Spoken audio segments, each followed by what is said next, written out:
HighBridge, a division of Recorded Books, presents The Nurse's Secret by Amanda Skenandore. Read by Vanessa Johansson. Chapter 1. New York City, 1883. Travelers sluiced from the newly arrived trains onto the platforms, like privy muck into the sewer, halting and sluggish. Their voices echoed through the car house, blending with the wheeze of steam and whine of metal. Daylight fought with streaks of soot and drifts of snow to penetrate the glass ceiling above. Una, however, preferred the shadows. She watched the travelers from behind one of the great ornamental trusses that supported the roof. Watched and waited. The first to emerge were always the businessmen, bankers, speculators, oil men, factory owners. They strode across the platform like it was their own private foyer, perturbed but undaunted by the noisome crowds. Time was money to these men, and their hurry and hubris made them easy marks should one be willing to suffer their over-perfumed clothes and superior airs. Today Una was not. Close on their heels came the coach class, weary-looking women with wide-eyed children clinging to their skirts, highfalutin debutantes, and their weighed-down porters, traveling merchants with leather-bound cases of their wares, country folk carting chickens and leading braying goats. Many carried little more than they could squeeze into their traveling sack: a change of underclothes, a half-eaten loaf of bread, a worn Bible with the name and address of some distant relative tucked inside. Nothing worth Una's time. Then he appeared, the very man Una was awaiting, well-dressed but not foppishly so, a ruddy, youthful complexion. He was a Middle West man, to be sure. Indiana, perhaps. Ohio. Illinois. Precisely where didn't matter, only that he was not a New Yorker. Judging from the way his wide eyes scanned for a signpost or placard to direct him through the throngs, he was entirely new to the city. Una checked that her hat was securely pinned, and bit her lips to bring out their color. She unfastened the latch on her travel case, holding the handles tight so it remained closed. The man shuffled and bobbed along the platform until his eyes lit on the overhanging sign, directing travelers to the 42nd Street exits. Then his shoulders squared and step quickened. Una threaded her way through the crowd toward him, when his eyes flickered up again, this time to a large clock perched high in the central tower, at the far end of the platform. Una stepped in front of him. The man barreled into her. She gave a soft cry and dropped her traveling case, its contents scattering at their feet. "Oh, I do beg your pardon, miss," the man said. "It was my fault, sir. I was uncertain of my way." "You and me both. I've never been in such a large station." She knelt to collect her scattered belongings, flashing him a timid smile when he bent down beside her. The faint scent of tobacco clung to his fine Chesterfield coat. "Largest station in the world," she said. "At least that's what I've heard." He handed her a ribbon-trimmed bonnet and worsted wool shawl, which she carefully folded and tucked inside her bag. "You really needn't trouble yourself." "It's the least I can do." He reached for another piece of clothing, then froze, his neck and ears reddening to match his cheeks. Una snatched the silk chemise, its smooth fabric and lace hem brushing the tips of his gloved fingers, as she whisked it into her bag. In a show of embarrassment, she dropped her chin, hiding her face beneath the wide brim and drooping plumage of her hat. He wobbled on his haunches, his Chesterfield brushing the dirty floor. Una gathered up the last of her clothing and stuffed it in her bag. "Thank you," she said, latching the bag and standing. The man stood too. "Again, my apologies, miss." He dusted off his overcoat and glanced again at the clock. "Can I see you to a carriage?" Una dared another glance at his wide, honest face, another timid smile. "That's very kind, but I'm departing, not arriving." "Oh?" "Yes, sir. Back home to Maine. I'd only come for a brief visit to comfort a sick friend." "I see." he said, disappointment evident in his voice. "Thank you again." Una curtsied and hurried toward the boarding trains. At the far end of the car house, she crossed the tracks and slipped into the crowded waiting room. After tucking herself into the corner, she surveyed the room. A policeman stood at the far end, besieged by an elderly man brandishing a train schedule. Una smirked and opened her bag. Wrapped inside the shawl was the Middle West man's cigarette case, pure silver by the look of it, and ornately etched with scrolling filigree. On the back were the man's initials, JWC. But those could be burnished away easily enough, if Marm Bly didn't want to melt it down. After another glance at the copper, she slipped the cigarette case from her bag and into a pocket hidden within her ample skirt folds. It had been easy as Tilly to free the case while the man worried after her scattered clothes. It practically fell out of his overcoat when he bent down to help her. Diving into the coat's inner pockets was riskier, but that lacy chemise did the trick every time. While the man bumbled with embarrassment, she'd slipped a hand inside and relieved him of a few bills from his pocketbook and $2 silver. Una closed her bag and strolled from the waiting room out to Vanderbilt Avenue. The day's waning sunlight did little to warm the January air. 4 separate rail companies ran lines through Grand Central Depot, each with its own baggage rooms and waiting areas. With a stash of counterfeit tickets tucked inside her coat sleeve, Una could easily pass from one room to the next, and back and forth from the car house. More than 100 trains stopped at the depot each day, spewing dupes into the city. It was easy pickings if you were smart. Una never lingered in one place too long, never returned to the same waiting room more than once a day, never snatched more than she could easily hide. A good thief had her rules and kept to them. The Middle West man, Mr. JWC, wore a watch on a silver chain and had at least 10 other bills in his leather that she'd left behind, but not out of kindness. The more you filched, the more likely your mark would notice before he left the station. Una didn't always come home with the fattest haul, but she didn't get caught neither. Not often, anyway. Bail money added up, and she knew Marm Bly kept score. Una's empty stomach grumbled. The depot basement housed a ladies' restaurant, but she seldom ate on the job. You had to be ready to sprint away on a moment's notice, and a belly full of ham and cabbage or oyster stew would slow you down. But there were good pickings in the basement. Men perfumed and freshly shaven, strutting from the barber shop, ladies hurrying to the toilet, railwaymen stumbling from the saloon. And Una decided to do a little more prospecting before heading home. She slipped back into the station house through a different company's waiting room.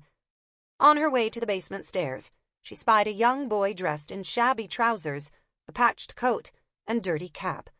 Una rolled her eyes as he sidled up to a well-dressed man sporting a shiny top hat. "Don't do it, you looby," she thought. The boy cast a quick glance around the room, then reached for the man's overcoat. Una lingered at the head of the stairs, even though the room was about to become a hotbed of coppers. Don't do it. She'd been that young once, and just as stupid. Miracle she hadn't ended up under lock and key at the house of refuge. The boy managed to slip his grimy hand into the man's pocket. Una shook her head. Looby chin. A moment later, the boy's hand reappeared, clasping a gold watch. It was probably worth $100, but the boy wouldn't get more than 20 for it from a fence, less if he were working for a boss. But she had to give the kid credit for lifting it without the man's notice. Maybe he wasn't such a looby after all. He started to slink away, and Una turned back to the stairwell. She'd gone only a few steps when a deep voice hollered, "Thief!" Every muscle in her body tightened. Her feet tingled, ready to skedaddle. She glanced over her shoulder and saw the well-dressed man had the boy by the wrist, the shiny gold watch dangling on its chain from the boy's hand. He'd just earned himself a spot at the house of refuge, the boy. Scrawny as he was, he'd as likely freeze to death as finish out his stretch there. Una mounted the steps and pushed through the growing gaggle of onlookers toward the boy before her smarts could stop her. She tucked her carpetbag under her arm and threw up her hands with a great show. "There you are, Willie. Your ma's worried plumb sick over you." She turned to the man. "This lad ain't bothering you, is he?" The man's eyes narrowed. "This lad is a thief. He tried to steal my pocket watch." Una clutched her breast. A bit dramatic, to be sure, but she needed to keep the man's attention. "What? Willie, is that true?" The boy glanced from Una to the man's hand, still tight about his wrist, and the confusion in his face melted away. "Sorry, Aunt May. You know how Ma is when she's in liquor. I ain't had nothing to eat for 3 days." Una held back a grimace. Sick was a far better card to play than drunk, but clearly the boy was green. "That ain't no excuse. You know you could have come to me for a meal. Give this fine gentleman his watch this very minute and apologize." The man's fingers slowly loosened from the boy's wrist. He'd left red, angry marks on his skin. A feral, skittish look in the boy's eye told Una he might run, leaving her on the hook for his thievery. She grabbed the back of his threadbare coat and gave him a gentle shake. "Hand it over now, you hear?" "Yes'm," the boy muttered, but not before casting Una a glare. He dropped the watch into the man's waiting palm and gazed with longing as it was stuffed back in his overcoat pocket. "And what about your apology?" Una said. "Sorry, mister. I won't never do nothing like that again." "That's a good lad." Una kept a grip on the boy's coat and turned to the man, flashing a doleful smile. "My deepest apology, sir. Ma's a good woman, just mourning the loss of her husband is all. I'm sure you understand, being such a fine-hearted gentleman. We won't be taking up any more of your time." She gave the boy another shake, "but you can best believe he'll be getting a good lashing before his supper." The man's expression didn't soften. He brushed the sleeve of his overcoat, as if his mere proximity to her and the boy had sullied it. "You see that he does." Una made a hasty curtsy and dragged the boy by the back of his coat from the waiting room. When they reached the street, the boy shrugged to free himself, but she held on, yanking him behind one of the steel support columns of the nearby elevated railway. "What you playing at, boy?" she said. "You looking for a first-class ticket to Randall's Island?" "What'd you care?" She let go of his coat. "I don't. But an imp like you, who don't know his head from his rear, gonna get every mark in their antsy, checking their watches and leather, looking around all suspicious-like, not to mention the coppers. Makes my job and any other diver's working a spot twice as hard. I could have gotten away. That man had a hold on you like a vice. You think they'll go easy on you in the tombs 'cause you're a kid? The beak will eat you for breakfast and spit your bones out in the yard. Don't give 2 licks about the likes of you or me." The boy just shrugged. Hard-headed looby he was. "Your parents know you're out here dipping into fancy men's pockets?" "Ain't got no parents." "Then you best get your scrawny ass over to the 5 Points mission. They'll feed you there. Learn you your letters, too. And send me west with the rest of the orphans. Better than a life on the cross." Una's words met with another shrug. She crouched down. The boy's cheeks were chapped and mud-streaked, his nose raw and dribbling. "At least you gotta be smart. Easier pickings on the L." She nodded at the tracks above them. "Fewer coppers, too. And you gotta start small. The loose change in a man's pocket or a few shines from a lady's purse. You take it all and they're gonna notice. Makes it harder to get away. A man about town's bound to realize his watch is missing, and soon. Best wait till he's settled down someplace with his nose stuck in a newspaper or a glass of gin before going after a prize like that." She pulled out a hanky, spit on it, and swiped it across his cheeks. "Clean yourself up some, too. The best thief is one who don't look like a thief." Once he was somewhat presentable, she reached into her pocket for a dime. "Here, get yourself some supper, and think some on the mission." No sooner had she placed the dime in his hand than she felt his other hand fishing in her coat pocket. "That's good. Always easier to dip into someone's pocket when they're distracted with something else. But I ain't stupid enough to leave anything of value where the likes of you can free it." He gave her a sheepish smile and withdrew his hand. "You gotta be quicker, too. Move in with a lighter touch.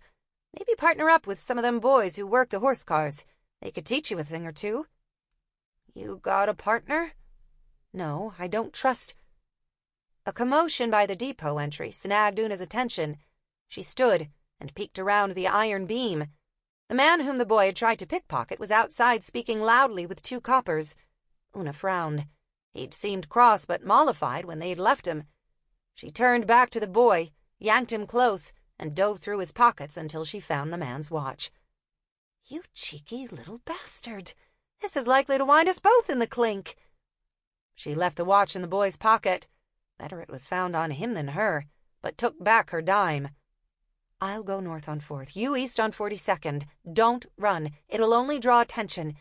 And if I ever catch you in the depot again, I'll turn you into the coppers myself."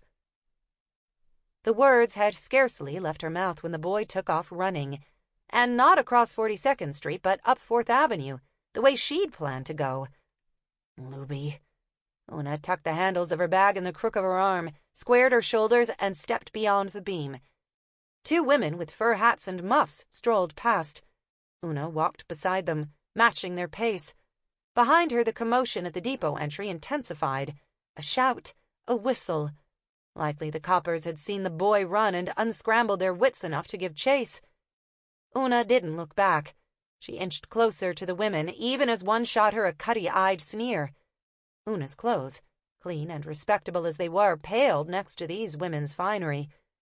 But from a distance it was hard to tell lamb's wool from horsehair, real silk trim from imitation. Certainly if you had the peanut-sized brain of a copper. Eyeing her from the back at 20 paces away, she looked the same as any young lady out for a stroll with her friends. Or so Una hoped. Rule number 5. Look like you belong.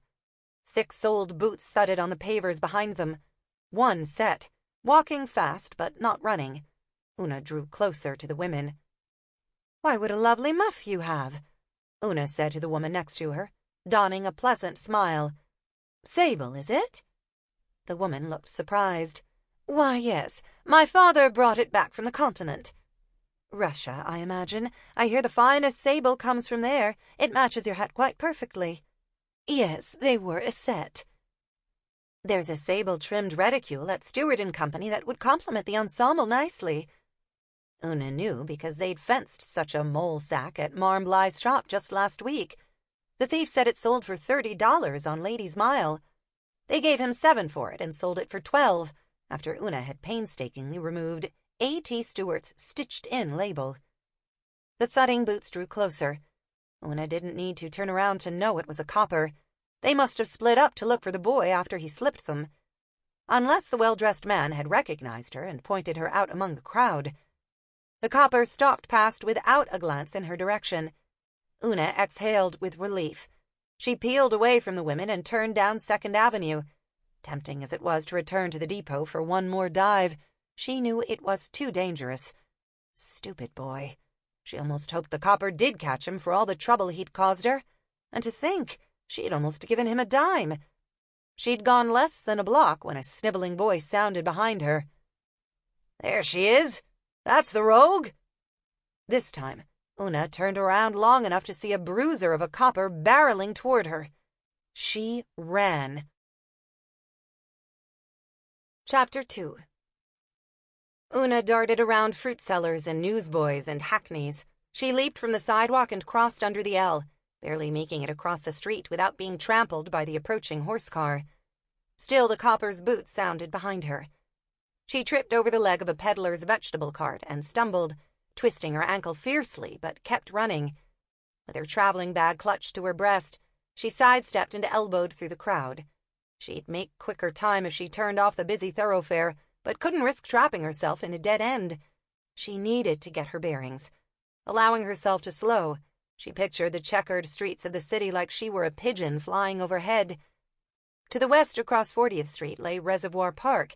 Its tangled walkways and overgrown shrubbery were a good place to slip the hulking tail behind her.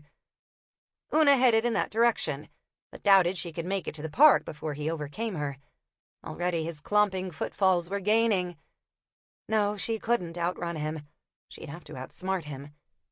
She further slowed her pace, hoping he'd think her about tuckered out, and returned to the picture in her mind of the city streets. There was an alley off Madison Avenue that led to a small courtyard. Farther on was a privy pit and narrow passage out to 38th Street. It wouldn't leave her much time, but it would have to do. The copper had slowed too, the fat sod. She could hear his dragging step. He probably expected her to pull up short at the nearest lamppost to catch her breath. A fair enough assumption, given how even a loosely tied corset strangled a girl's lungs, and just what she hoped he would think. The alleyway appeared in sight. Una waited for a break in the crowd, then sprinted down the sidewalk and into the alley. Clothes strung between the buildings fluttered on the lines just above her head. She dashed through the small courtyard to the privies. The cold air stank of rotting potato peels and human waste. 2 overflowing trash bins sat in the corner. Una crouched behind them, drawing her coat over her head and nestling among the crumpled newsprints, withered food scraps, and soot-stained rags. A moment later, the copper bounded into the privy yard. He whipped a hanky from his pocket to shield his nose from the stench. Una suppressed a chuckle. Coppers today had gone soft with their indoor crappers. He glanced about the small yard, opening the privy doors with his billy club just wide enough to peer inside. Then he hurried down the narrow exit at the far end. Once the thud of his footfalls were gone, Una stood and brushed off her coat. She had a minute, maybe 2, before the copper circled back. She unpinned her hat and traded it for a headscarf buried beneath a lacy chemise in her bag. A stained apron, fingerless gloves, a smear of soot across one cheek, and her transformation was nearly complete. She shrugged out of her coat and strapped her bag to her back with a worn belt she kept handy for such emergencies. If she leaned forward just so, the bag would look like a hunch beneath her coat. Before putting it back on, she turned her coat inside out. Those new to Marmbly's crew balked when Una had covered the fine satin lining with a patchwork of ratty cottonade. She'd paid Marmbly $20 for the coat, a handsome sum after all. But the alteration proved indispensable in times like these. She'd gone from well-heeled traveler to gnarled rag-picker with time to spare. Rule number 11. Sometimes the best place to hide is in plain sight. Sure enough, not a minute later, the copper thundered back into the privy yard. Una stood hunched beside the trash cans, picking through the refuse. "You seen a woman hiding about here?" he asked her. She looked up and met his deep-set eyes. His cheeks were flush with exertion, and his panting breath clouded in the air. "What kind of woman?" Una said, feigning a German accent. "A thief." Una turned back to the trash. She plucked a chunk of moldering bread from the bin, sniffed it, and tossed it to the ground. "That isn't much of a description? She tall or short?" "I don't know. About average, I guess." "Fat or thin?" The copper huffed. "Not especially either." "What was she wearing?" "A blue coat and velvet hat." Be it the cold, the smell, or lunch that hadn't agreed with him, the copper looked about to explode with ire. "One of those fancy hats with plumes and ribbon, or a simple affair?" "I don't know," he bit out. Una found a gin bottle buried beneath peanut shells and empty sardine cans. She held it up and gave it a little shake. A few drops of liquid sloshed inside. She offered the bottle to the copper. He scowled. Una shrugged, wiped the bottle's mouth on her coat sleeve, and drank the gin herself. "Well, you seen anyone matching that description?" "I'm sorry, officer, but you just described half the women in this city. I'm certain I can't say." The copper grumbled and started to stomp away. "But there was a woman hiding behind these trash cans just a moment ago." "There was?" "Startled me half to death." "Why didn't you say so?" "Pretty girl, dark eyes. She had a little mole right here." Una pointed to the side of her nose.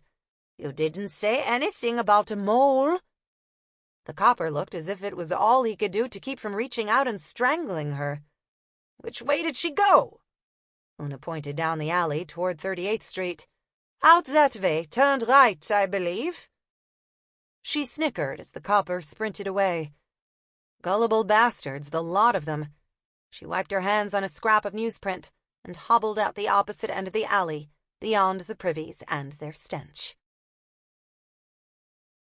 Chapter 3. Una kept up her hunchback disguise for several blocks until she was safely shadowed by the towering brick and wooden tenements of the city's lower wards. There she unstrapped the traveling bag from her back, but didn't bother riding her coat.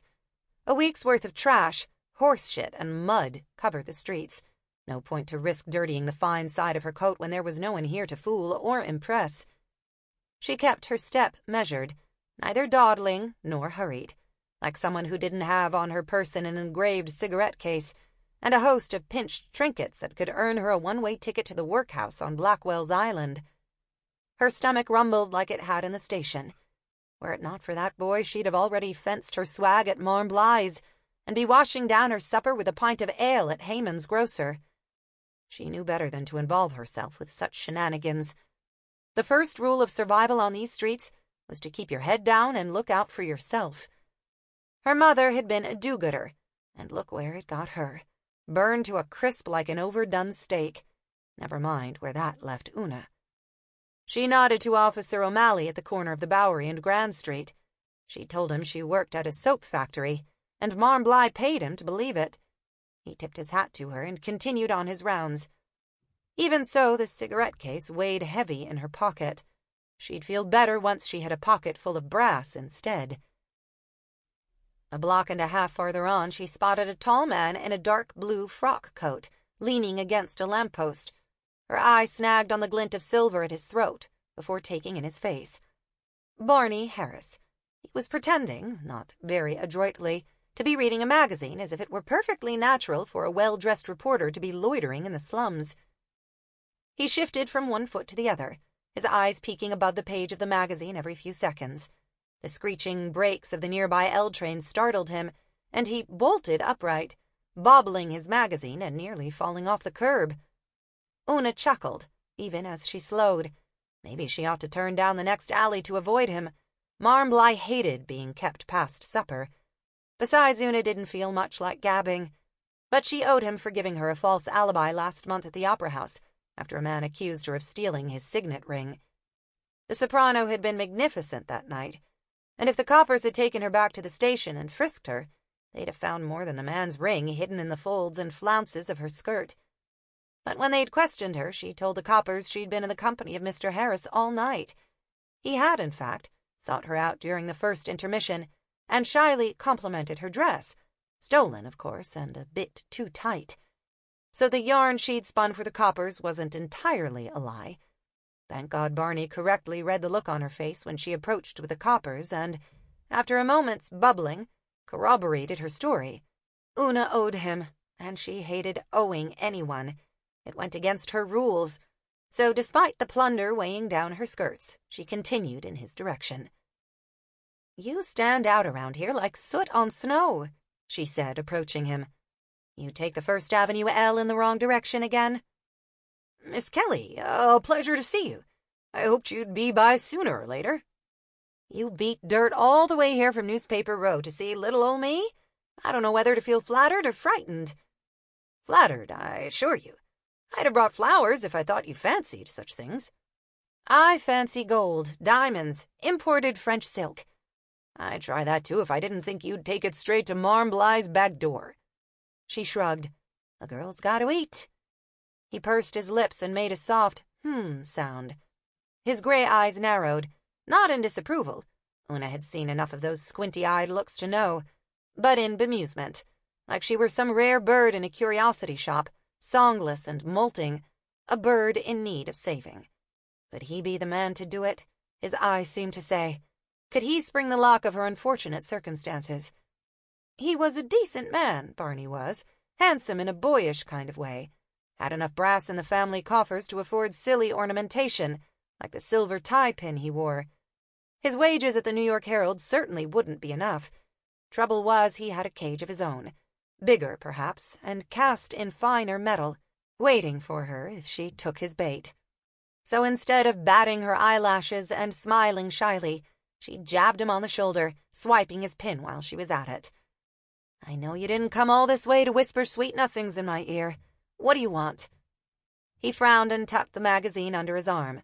"You know anything about the murder last Saturday on Cherry Street?" "You mean Big-Nosed Joe? What of it?" "How'd it happen?" "Heard he was strangled. Ain't heard much else." A woman pushing a wheelbarrow full of second-hand stockings trudged toward them. 15 cents a pair," she called to anyone in earshot. A greasy rag covered her head, and a faded shawl hung around her shoulders. Una grabbed a...